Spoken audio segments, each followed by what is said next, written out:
I'm Jojo Sweatt. I'm a United States Marine Corps veteran and the organizing director for Common Defense. And I welcome you tonight to the show on America's Heroes Group. Today, I'm going to be talking about many things, but mostly about service and what that means for democracy. And I'll be sharing a story with you about a powerful experience that I had recently that includes democracy, service, and the values that unites us as veterans. But first, I want to formally introduce myself and give you a little bit of my background. Like I said, I am a United States Marine Corps veteran. I served for nearly 10 years. And I'm also the daughter of a Black Vietnam War veteran who actually retired from the United States Air Force when I was young, and my mother, who is an immigrant from Korea. I was born in the 70s, and as an Air Force brat, I had the privilege of living all over the United States and even abroad. It's no wonder that me being a daddy's girl, when I had certain circumstances, would also lead me to serve my country. However, I chose the Marine Corps. But my journey to service was different from that of my father's, and I think that's important to know. When my father joined, he was not a wholly free man when he was born or when he enlisted in the service. He had previously been denied access to the Army for having flat feet, but then he was able to find his way in the United States Air Force. Service to country from my father meant basic freedoms and liberties, and perhaps an opportunity at drinking from a water fountain that didn't say coloreds only. You see, the Civil Rights Act hadn't passed when my father enlisted, and it wasn't until at the end of his first enlistment that he saw that dream realized. If you fast forward to me as a woman who was enlisting in the service back in 1997, I too had my own barriers. I was a teenage mom and had already had a child after high school. And in order to join the Marine Corps, I had two options. The first option was for me to either give my baby up for adoption and join as an independent human into the service, or I could get married and apply for a two-dependent waiver. I chose the latter and got married. My recruiter actually even paid for it. And I had another barrier even after that, once that waiver came through. And because I was the woman, the wife, and the mother of our child, my husband would actually have to sign a permission slip for me to join the United States Marine Corps and basically agree to let me go and serve my country, leave my child behind with him, and do what was required of me as a Marine. In 1997, y'all, I needed permission to join the Marine Corps, to serve the country as a mother. Yet fathers are able to do this all the time. So I want you to think about different people and their ability to have bodily autonomy.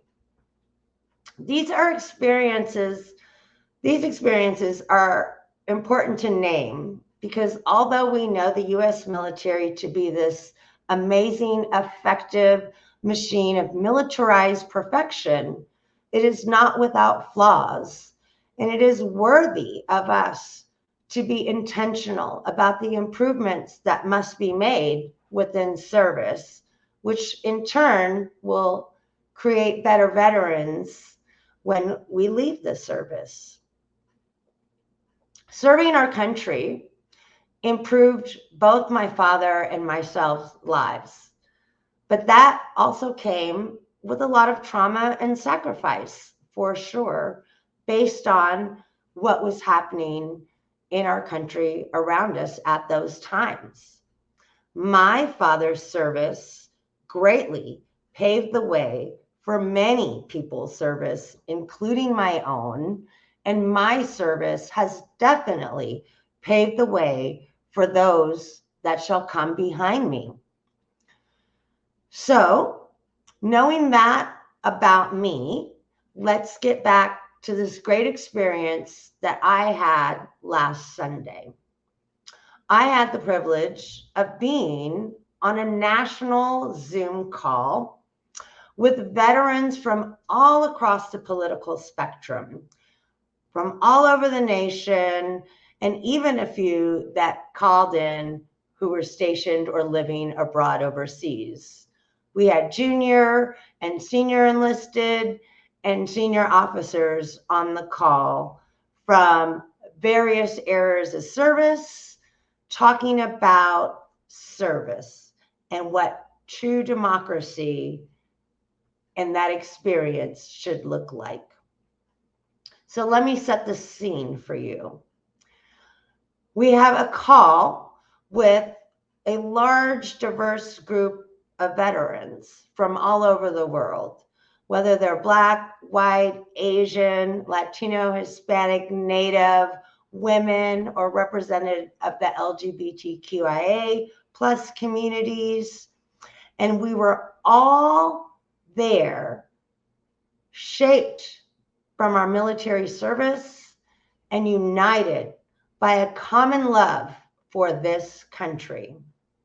We talked extensively about the sacrifices we have made for democracy and how those sacrifices have bonded us in ways that far exceed politics. It was a space where values from our service, values like honor, respect, and duty, are carried over into our lives and the communities we now serve. One of the most important things we discussed was the idea that no one in the United States should ever be disenfranchised or marginalized, that this is a country built on the principles of freedom and equality, and it's our responsibility to ensure those principles are upheld for everyone. So let's talk about what that means as on the framework of the importance of political engagement. Because we talked about political engagement, and it doesn't matter what party you may align with, but being engaged in politics at all levels is critical to the lives that we live. And they are important at all levels, from your local elections all the way up to the federal level. Many of us who have served have traveled the globe and seen firsthand the impact of policies, both good and bad, and how they affect people's lives. We understand foreign policy because we've lived it. We've seen how decisions made here can affect people all across the world, and we've felt that impact of those decisions on our own lives. We also have a great understanding of this economy in a unique way. As veterans and military members, we are often at risk during budget cut decisions or used as pawns in political warfare. But despite these challenges, we remain committed to the ideals of democracy and justice. Now, I know we all have not had perfect military experiences, but what struck me most about this call was how much it embodied what I dream a near perfect military experience would look like.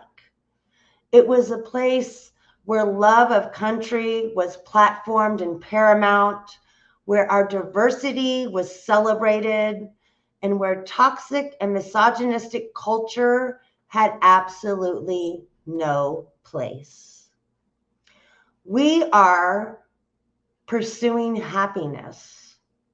For 3 hours, this group was drunk in that pursuit of happiness. It wasn't just a meeting. It was a celebration of the values that we hold dear.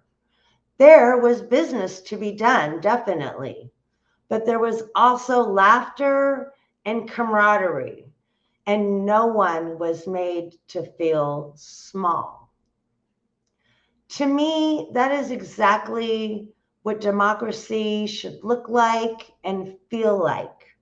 It's about taking care of each other, respecting each other's voices, and working together for the common good. As veterans, we've seen the best and worst of humanity, both at home and abroad. But what keeps us going is our unwavering belief in those principles of democracy. We know that democracy isn't perfect, but we do know it's definitely worth fighting for, and it's worth protecting for future generations. I share this story with you because I think everybody should have this experience. So as you think about each day that passes or how you go about your day, I want to encourage you to think about what democracy means to you as a citizen of this country.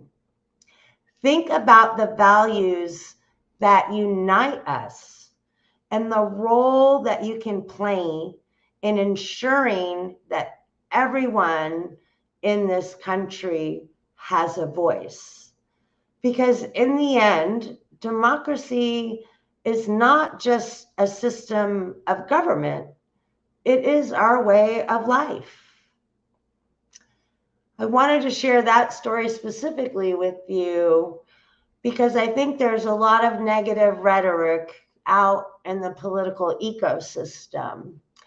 And we're forced to stare all of our problems in the face, and that can come with a lot of hostility.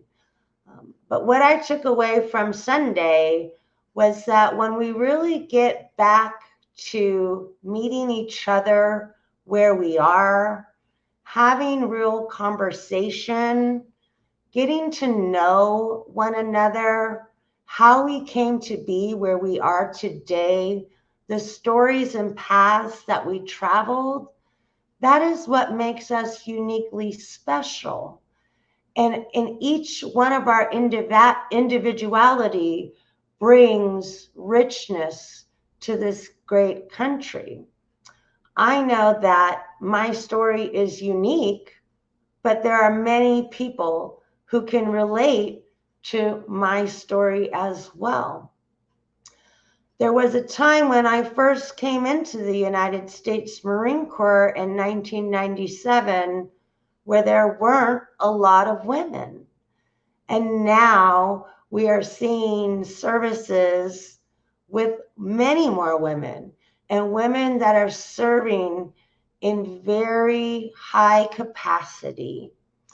They are proving themselves in combat units and taking roles that women that served before me and even myself when I joined never imagined could happen. And that is due to progress. right? We want to move forward. We want to make things better for those that come after us, not make it more difficult or not impose the same traumas that we are working hard to heal from. And so, what was profoundly great about Sunday's call with these great veterans from all over the world was that no one disparaged anyone's service. Whether you served 2 years or you served several enlistments or you retired, whether you served in reserve capacity or active duty, whether you served in the National Guard, everybody was welcome and everybody was able to take time to speak and share a little bit. We even had enlisted and officers sharing values from the military and talking about what that means based on what they've seen in the service and how we're moving forward as a country. And so if you're a veteran that wants to experience this rich diversity experience of what it would feel like in a near perfect military that celebrates all, I encourage you to get involved with many of our different veterans organizations that can feel that sense of community for you. We exist at Common Defense, and I motivate you to go to our website at commondefense.us and join. We have friends at Veterans for Responsible Leadership as well, and lots of other different groups that we can point you to based on the things that you're interested in. But what I can promise you is a community of people who are intentional and who care about moving forward together and celebrating your service and talking about the ways that we can improve things that maybe weren't so great for you in your life. Because in a democracy, in order to have experiences to improve, we have to share our testimony as citizens.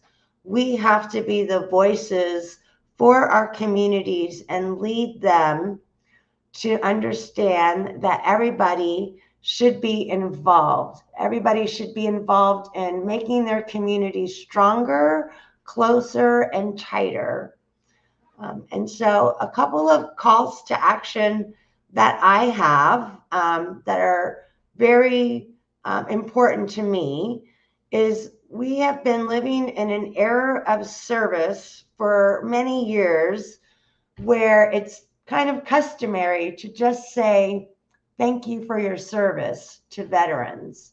And so in this little bit of time that I have left, I encourage you to take that conversation a little bit further when somebody thanks you for your service. And I want you instead to appreciate their thanks, but then ask them, can I tell you about my experience in service? And can I tell you how you could help bridge the gaps between our community and the veteran and military community and be more whole? And I think if we take conversations beyond thank you for your service and really thank people for the sacrifices they've had to endure to have to be a part of the service, the families they've had to leave behind, the traumas they've had to see, the things that they've had to heal from. And you will find that folks have persevered. They want to share their story because they know it will improve other people's lives. And so go beyond thanking folks for their service. Share with them your service. Talk about democracy with your everyday folks all around you.